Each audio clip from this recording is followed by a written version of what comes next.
All right, so this is me unboxing the Autostop Eliminator. And so what the Autostop Eliminator does is, in many, or not, if not most, new cars have this feature. They may call it something different. Kia calls it the ISG, or the Idle Stop and Go, which basically whenever you're stopped, let's say at a red light for more than a few seconds, it will automatically shut the engine off to conserve fuel and engine wear. And then when you push the gas to go, it restarts the engine. Um, and I will say that the Kia Telluride, of all the cars I've had, it's probably the less abrupt. So meaning when you push the gas and it starts the engine, it's not terribly obtrusive. I've had other vehicles where it's kind of shakes the car, and it's just kind of annoying, especially if you're in stop and go traffic, and it keeps doing that. So what I don't like, this probably applies to all the cars that have that feature, is that when it shuts the engine off, it also shuts off the HVAC system. So let's say it's really cold outside or really hot outside, it's going to shut off the blower for the air conditioner or the heater. And so it's going to take more time to get the car up to temp, if you will. So, and some manufacturers let you, when you turn it off, that system, it remembers it the next time you start the car. But Kia, at least the Telluride, does not. So you have to shut off that feature every time you start the car, which is really annoying. So this is designed to give the option to basically permanently turn that system off. You can still turn it back on if you want by pushing the button, and we'll go through that when I do the install and the testing. But at least this gives you the option, if you want to turn it off, it will remember that every time you start the car. And so, yeah, and hopefully that this is going to solve the problem. So let's see what we have in here.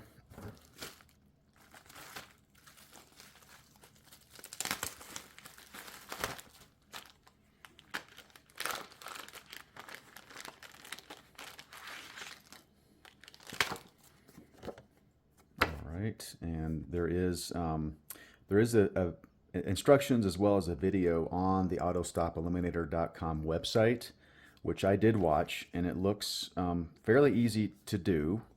But I will say, sometimes you buy a product, it may not always be as easy as they claim it to be. So we're going to go through that and see just how easy it is.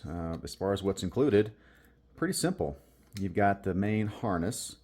And all this is going to do, it's going to bridge the connection from, I guess, the control module in the car to that ISG turn off button that's on your console. And then this is, I guess, just kind of part of the system there.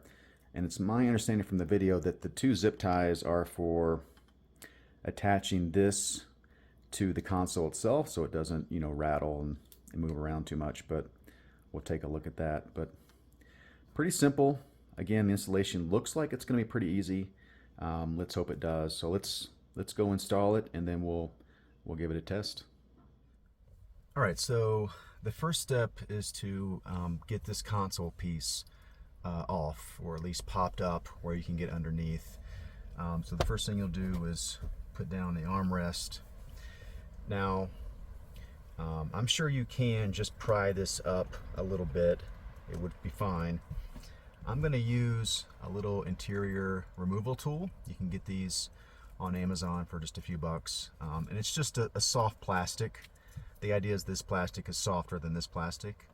And so hopefully you won't scratch or damage anything. So I'm going to start here on these edges, and then hopefully this will just pry right up. So let's start here, and you can see it comes up relatively easy. Let's get this side started. All right.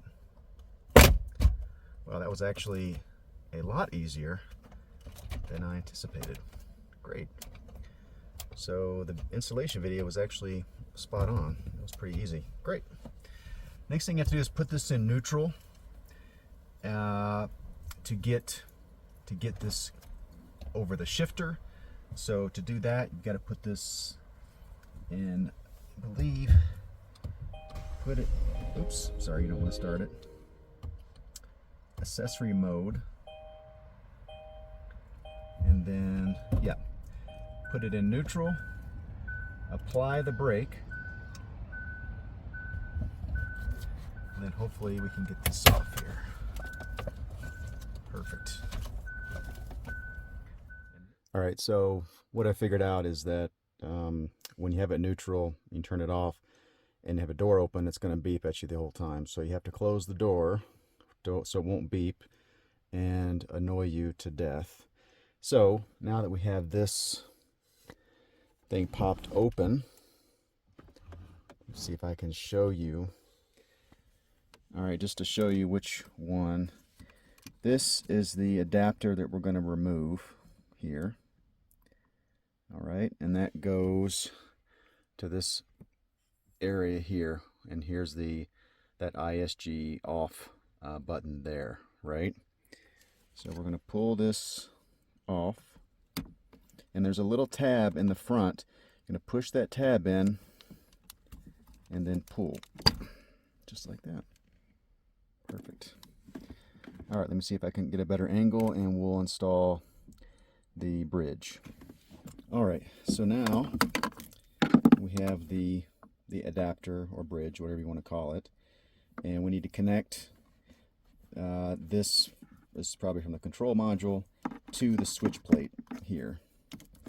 So just my knee to prop this open.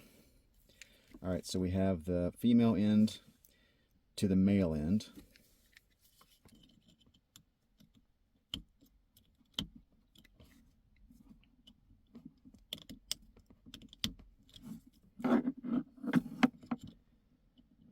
Oh, had it the wrong way. So pop that into place.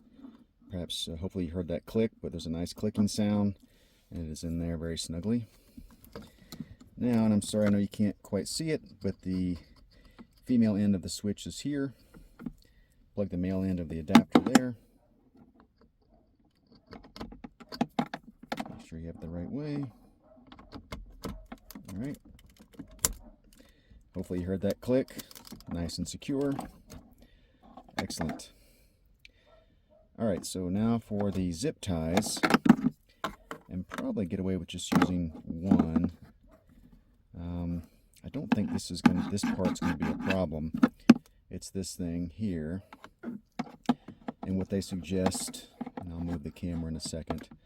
I'll show you afterwards, but they suggest to zip tie it down. There's some plastic pieces, down below, and yeah. So let me come back in just a second. All right, so hopefully you can see down there. So I put this little black module that attaches to this wiring harness. I just zip tied it to one of these little plastic pieces here. That way it's not moving around too much. And then I use the other zip tie to kind of bundle up the harness a little bit. So the idea is, I think when I close this is going to kind of push down into this hole here, and should be fine. So let's give this a shot here. All right, so we have everything connected, and so now let's see if I can wedge that down there. Okay, and hopefully this is just gonna kind of pop back into place.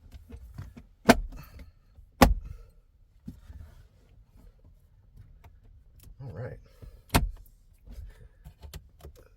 Make sure you get all the different contact points.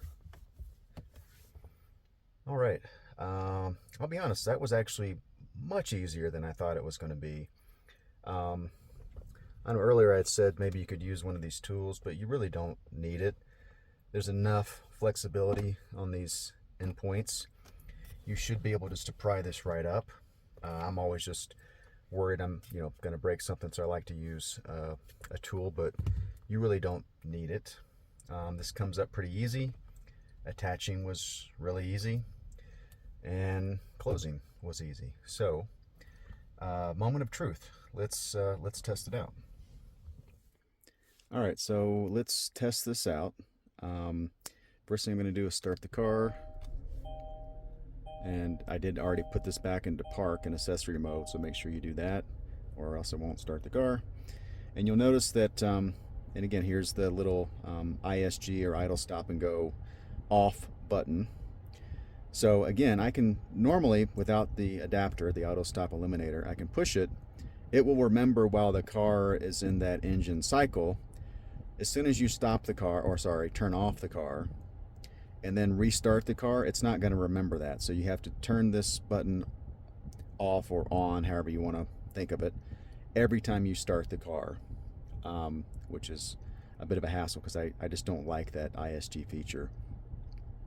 So we have the Autostop Eliminator installed.